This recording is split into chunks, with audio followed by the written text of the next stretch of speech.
Inventory management system में मैं आप सबको खुशामदीद कहता हूं। और अगर हम प्रीवियस क्लास की बात करें तो प्रीवियस क्लास के अंदर हमने डेटा ग्रिड व्यू पर क्लिक कर रहे थे तो हमारा डेटा जो है वो हमारे टेक्स्ट बॉक्सेस में आ रहा था। आज जो है हम अपडेट का काम करने वाले हैं कि किस तरीके से हम अपने डेटा को अपडेट कर सकते हैं। तो इसके लिए क्या करना है, इसके लिए एक सिंपल सी क्वेरी लगानी होती है हमें। उस क्वेरी के बिना पर हम जो है इसको डेटा को अपडेट करने वाले हैं। तो क्या करते हैं, यहाँ पर देखिए मैं थोड़ा सा जो है इसको यहाँ से अभी हटा देता हूँ। हटाने के बाद हम अपडेट पर आ जाते हैं। ये जो हमारा अपडेट का बटन है इस पर हम आ जाएंगे। और मैं इतनी ज़्यादा मुझे डिज़ाइनिंग नहीं आती, सो काइंडली आप लोग जो डिज़ाइनिंग है वो खुद ही कर लेना, क्योंकि इतना ज़्यादा जो डिज़ाइन का वो होता है मुझे वैसे इतना ज़्यादा शौक़ भी नहीं है, क्योंकि मुझे शौक़ है सिर्फ डेवलपमेंट्स का।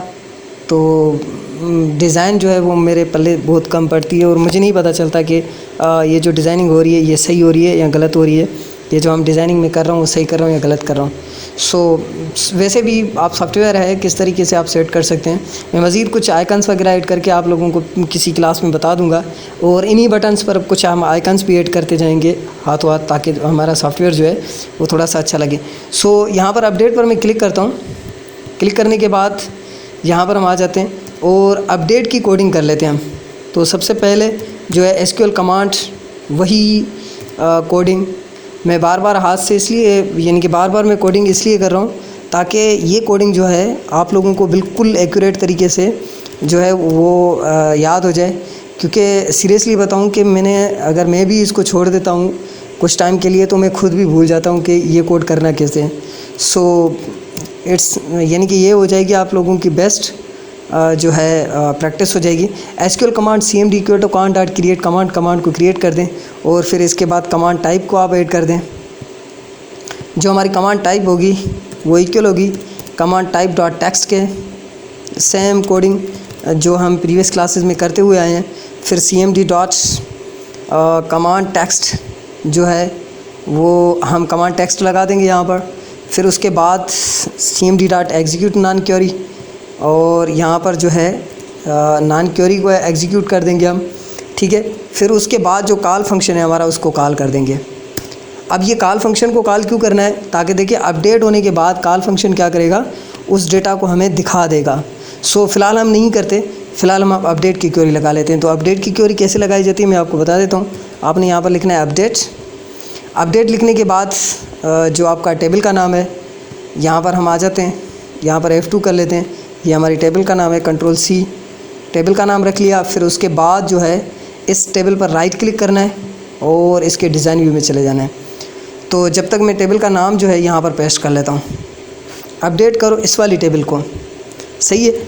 अब देखो अपडेट का एक यानी कि मे भी हो सकता है कि आप लोगों को इतना ज़्यादा इल्म ना हो, तो मैं आप लोगों को बता दूँगा, मगर सबसे पहले हम थोड़ा सा काम कर लेते हैं, क्वेरी को ऐड कर लेते हैं, फिर मैं आपको समझा देता हूँ। यहाँ से कंपनी नेम को कॉपी करना है, देन यहाँ पर आकर पेस्ट करना है। मगर इससे पहले आपने क्या करना है, यहाँ पर लगाना है सेट, ठीक है। Set company name equal to, यहाँ पर हम सिंगल कोट्स, फिर डबल कोट्स, फिर प्लस और यहाँ पर हम कर देंगे टेक्स्ट बॉक्स 1, सॉरी यहाँ पर टेक्स्ट बॉक्स 2 जो है आपके सामने आ रहा है। तो यहाँ पर आपने करना है टेक्स्ट बॉक्स 1 डॉट टेक्स्ट, ठीक है। Text box 1 dot text. फिर आपने क्या करना है, यहाँ पर कॉमा लगाना है। कॉमा लगाने के बाद जो आपका यानी कि कॉन्टैक्ट पर्सन को भी आप अपडेट करना चाहते हैं तो उसको भी आप कॉपी करेंगे, Ctrl+C और Ctrl+V, फिर वही equal to single quotes, double quotes, plus और टेक्स्ट बॉक्स 2 इस तरीके से आप ऐड कर देंगे डॉट टेक्स्ट, ठीक है। फिर आप दोबारा से यहाँ पर ये जो आपका सिंगल कोट्स है इसके बाद आप कॉमा लगाएंगे। कॉमा लगाने के बाद कॉन्टैक्ट नंबर को आप कॉपी करेंगे, ठीक है। Ctrl+C और यहाँ पर आकर Ctrl+V और इक्वल टू, यहाँ पर आप इक्वल टू लगा देंगे। फिर आप दोबारा से लगाएंगे सिंगल कोट्स, डबल कोट्स और प्लस और यहाँ पर टेक्स्ट बॉक्स 3 कर देंगे आप, ठीक है, डॉट टेक्स्ट। और फिर उसके बाद हम करेंगे यहाँ पर लगाएंगे कॉमा लगाने के बाद जो लास्ट हमारा यानी कि कंपनी एड्रेस है इसको हम कॉपी करेंगे Ctrl+C और यहाँ पर आ जाएंगे Ctrl+V, यहाँ पर इक्वल लगा लेंगे, यहाँ पर सिंगल कोट्स, डबल कोट्स और प्लस प्लस, और उसके बाद टेक्स्ट बॉक्स 4 को हम यहाँ पर कॉल कर लेंगे, टेक्स्ट बॉक्स 4 डॉट टेक्स्ट। अब यहाँ तक तो हो गया हमारा ओके कि भाई इसको अपडेट करो। अब अपडेट तो करो, पर यहाँ पर आपसे ये पूछा जाएगा कि यहाँ पर तो बहुत सारे कस्टमर्स हैं, कौन से कस्टमर को अपडेट करना है। तो अब यहाँ पर दो चीज़ें आती हैं, एक तो ये आता है कि कस्टमर के नाम वाइज उसको अपडेट करो, एक तो ये आता है कि कस्टमर के कोड वाइज उसको अपडेट करो। तो यहाँ पर क्या करना है, हमें ये करना है कि मैं यहाँ पर जो है यहाँ पर ये जो टेक्स्ट बॉक्स है इसको मैं करता हूँ कॉपी और पेस्ट करता हूँ। पेस्ट करने के बाद यहाँ पर ये जो है ना, ये मेरा अल्टरनेट है, सही है, ये टेक्स्ट बॉक्स मेरा अल्टरनेट है। आप समझ लेना कि इसके साथ मैं देखो क्या करने वाला हूँ। डेटा ग्रिड व्यू पर आपने क्लिक करना है और प्रॉपर्टी में चले जाना है डेटा ग्रिड व्यू की, और फिर आपने कहाँ जाना है, यहाँ पर डबल क्लिक में जाना है। डबल क्लिक में जाने के बाद इसको आपने करना है कॉपी, Ctrl+C, और ऊपर कर देना है आपने Ctrl+V, और इस टेक्स्ट बॉक्स का नाम जो है, इस टेक्स्ट बॉक्स का नाम मैं यहाँ पर राइट क्लिक करके देख लेता हूँ। इस टेक्स्ट बॉक्स का नाम है टेक्स्ट बॉक्स 6। तो आपने क्या करना है, दोबारा से यानी कि जो हमारी कोडिंग है उसमें चले जाना है, और यहाँ पर ये जो टेक्स्ट बॉक्स 1 लिखा हुआ है इसकी जगह पर आपने लिखना है टेक्स्ट बॉक्स 6, और यहाँ पर ये जो सेल नंबर 1 आ रहा है इसकी जगह पर आपने लिखना है सेल नंबर 0। अब इससे क्या होगा, इससे ये होगा कि मैं आपको दिखा देता हूँ। एक बार मैं इस प्रोग्राम को चलाता हूँ, चलाने के बाद ये हमारा प्रोग्राम रन हो जाए, फिर मैं आपको दिखा देता हूँ कि अब किस तरीके से काम होगा। अब देखो, मैं जिस भी यानी कि कस्टमर पर क्लिक करूँगा उस कस्टमर की आईडी जो है यहाँ पर आ जाएगी। तो अब इस आईडी के थ्रू जो है मैं इस कस्टमर को अपडेट कर दूँगा। किस तरीके से, देखो मैं यहाँ पर दोबारा से इसको क्लिक कर देता हूँ और हम आ जाते हैं अपनी कंपनी डिज़ाइन में। अपडेट वाले बटन पर क्लिक करते हैं और ये जो अपडेट की कोडिंग की है, आई थिंक आप लोगों को पूरी कोडिंग नज़र आ रही होगी। अगर नहीं आ रही तो आप कमेंट बॉक्स में प्लीज़ बता दें, ताकि मैं जो आगे वाली क्लासेस हैं उसके अंदर थोड़ा सा और इनको इन्हांस कर सकूं।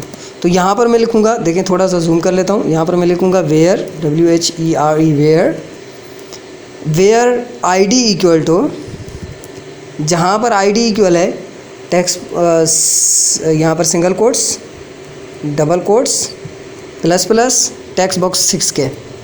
समझ गए होंगे आप लोग, क्योंकि माशाल्लाह जो है बिल्कुल आसान सा एक वे है। अब देखो समझना क्या है, हमें समझना ये है कि थोड़ा सा मैं समझा देता हूँ आप लोगों को, सो थोड़ा सा ध्यान से देखना। मैंने कहा अपडेट करो कंपनी एंट्री को, ये जो मेरी टेबल है इसको अपडेट करो और उसमें सेट करो कंपनी नेम। ठीक है, कंपनी नेम, कौन सा कंपनी नेम सेट करना है जो टेक्स्ट बॉक्स 1 के अंदर मैं दूँ। ठीक है, कौन सा कॉन्टैक्ट नंबर सेट करना है जो टेक्स्ट बॉक्स 2 के अंदर मैं दूँ, कौन सा यानी कि कॉन्टैक्ट नंबर सेट करना है जो टेक्स्ट बॉक्स 3 के अंदर दूँ, कौन सी एड्रेस सेट करनी है जो टेक्स्ट बॉक्स 4 के अंदर दूँ। अच्छा, किस वाले बंदे की एड्रेस, यानी कि अशरफ की, अली की, कौन से बंदे की डेटा जो है वो मुझे सेव करनी है। मैंने कहा जिसकी ID नंबर ये है, कोई भी, यानी कि 6 है, 7 है, 8 है, 9 है, 10 है, जो भी है वो वाली। अब देखो यहाँ पर हम आ जाते हैं, मैं इस प्रोग्राम को एक बार चला लेता हूँ। सो थोड़ा सा वेट करते हैं, प्रोग्राम चलेगा तो फिर मैं आपको दिखा दूँगा कि किस तरीके से आपने इसको अपडेट करना है। अब देखो यहाँ से मैं 3 नंबर ID, यहाँ पर ध्यान से देखना, ID नंबर 3, और इसका नाम जो है fast.com है, तो यहाँ पर मैं कर लेता हूँ fast1.com। और जो इस कॉन्टेक्ट पर्सन है इसका मैं नाम कर लेता हूँ अली, और ये जो है ना न्यू कराची, और यहाँ पर मैं लिख लेता हूँ पाकिस्तान, न्यू कराची पाकिस्तान में ये बंदा रहता है। और उसके बाद हम इसको अपडेट पर क्लिक करते हैं। अब अपडेट पर क्लिक करने के बाद कोई भी चेंजिंग आपको नज़र नहीं आएगी। इवन कि अगर एरर होता तो अपडेट नहीं होता, हमें कोई एरर आ जाता, मगर अभी हमें कोई भी चेंजिंग नज़र नहीं आ रही। इसको एक बार दोबारा से बंद करते हैं। बंद करने के बाद एक बार दोबारा से मैं इस प्रोग्राम को चला कर देखता हूँ और देखते हैं क्या fast1 जो है नाम का बंदा या डेटा सॉरी कंपनी नेम आ रही है नहीं आ रही, जो हमने कंपनी एक नई ऐड की है। थोड़ा सा वेट कर लेते हैं जब तक हमारा प्रोग्राम चल जाए। सो यहाँ पर प्रोग्राम चल चुका है और फिर देखते हैं कि थोड़ा सा रन हो रहा है और उसके बाद हम देखेंगे कि आप फास्ट 1 जो है वो हमारी कंपनी आ गई या नहीं आ गई। तो आप देखें आईडी नंबर 3 पर, आईडी नंबर 3 पर, ये जो आईडी नंबर 3 है इस पर आपको फास्ट 1 के नाम से कंपनी आ रही है। और अगर मैं इस पर डबल क्लिक करूं तो देखें ये जो है फास्ट 1 अली, ये सारी चीज़ें पाकिस्तान कराची, न्यू कराची, ये सारी चीज़ें आ रही हैं। अब हमें क्या करना है, अब 2 चीज़ें और करनी है। एक तो ये करना है कि जैसे ही हम अपडेट पर क्लिक करें तो यहाँ से ये डेटा सारा चला जाए और अपडेट जो है वो यहाँ पर जो डेटा हमें दिखाई दे। तो यहाँ पर हम आ जाते हैं इस कोड में और ये डेटा हमारा सारा अपडेट हो रहा है। इसके बाद जो है एग्जीक्यूट नॉन क्वेरी पर आएंगे और जो कॉल फंक्शन है हमारा, यानी कि यहाँ पर ये जो कॉल फंक्शन है इसको हम कॉल कर लेंगे। इससे क्या हो रहा है, इसमें डेटा ग्रिड व्यू का सारा डेटा आ रहा है डेटाबेस में से। और फिर उसके बाद जो है यानी कि ये जो हमारे टेक्स्ट बॉक्सेस हैं, ये यहाँ पर ये जो टेक्स्ट बॉक्सेस हैं इनको मैं करता हूँ कॉपी करने के बाद यहाँ पर आकर मैं पेस्ट कर लेता हूँ। इससे क्या होगा, टेक्स्ट बॉक्स 1 की वैल्यू ख़त्म हो जाएगी, टेक्स्ट बॉक्स 2 की वैल्यू ख़त्म हो जाएगी और इस तरीके से हमें शो हो जाएगा। तो मैं यहाँ पर जो है एक बार दोबारा से हम अपने प्रोग्राम को चलाते हैं और देखते हैं कि हमारा प्रोग्राम जो है वो अपडेट हो रहा है या नहीं हो रहा। थोड़ा सा वेट कर लेंगे तब जब तक हमारा सॉफ्टवेयर चल जाए, तो फिर उसके बाद जो है हम डेटा को अपडेट करना शुरू कर देंगे। सो थोड़ा सा वेट करते हैं, ये हमारा प्रोग्राम चलने वाला है और फिर देखते हैं कि किस तरीके से हमारा डेटा अपडेट होता है और हमें नज़र भी आता है। सो यहाँ पर ये जो टेक्स्ट नंबर XYZ जो 2 हैं हमारे, इस पर मैं क्लिक कर लेता हूँ और ये जो XYZ कंपनी है इसको मैं हटाकर मैं कर लेता हूँ YXZ। या ऐसा कर लेते हैं कि ये जो है हमारी बेस्ट कंपनी है और कॉन्टैक्ट पर्सन जो है इसका जो है वो बेस्ट नामी शख्स है और ये नंबर है और ये जो है इंडिया से है। ठीक है, हम इंडिया यहाँ पर लिख लेते हैं। सो उसके बाद मैं यहाँ से अपडेट के बटन पर क्लिक करता हूँ और आप अपडेट के बटन पर जैसे ही क्लिक करेंगे तो यहाँ पर नंबर 6 पर आप देखेंगे तो नंबर 6 पर ये जो बेस्ट कंपनी है वो अपडेट हो चुकी है। ये यहाँ पर बेस्ट दिखाई दे रहा है, ये यहाँ पर ये इसका कॉन्टैक्ट पर्सन आ रहा है और इसकी एड्रेस जो है, कंपनी एड्रेस जो है वो इंडिया दिखाई दे रही है। सो आई थिंक कि आप लोगों को यानी कि ये समझ में आ गया होगा कि किस तरीके से ये सारी चीज़ें करनी है। और उसके बाद आप अच्छा, यहाँ पर एक काम नहीं हो रहा, जो यहाँ से ये डेटा जो है गुम होना है वो नहीं हो रहा, तो वो हम नेक्स्ट क्लास में या किसी और क्लास में देख लेंगे। सो आज के लिए इतना ही, नेक्स्ट क्लास में मिलते हैं, तब तक के लिए अपना ख्याल रखिएगा। अल्लाह हाफ़िज़।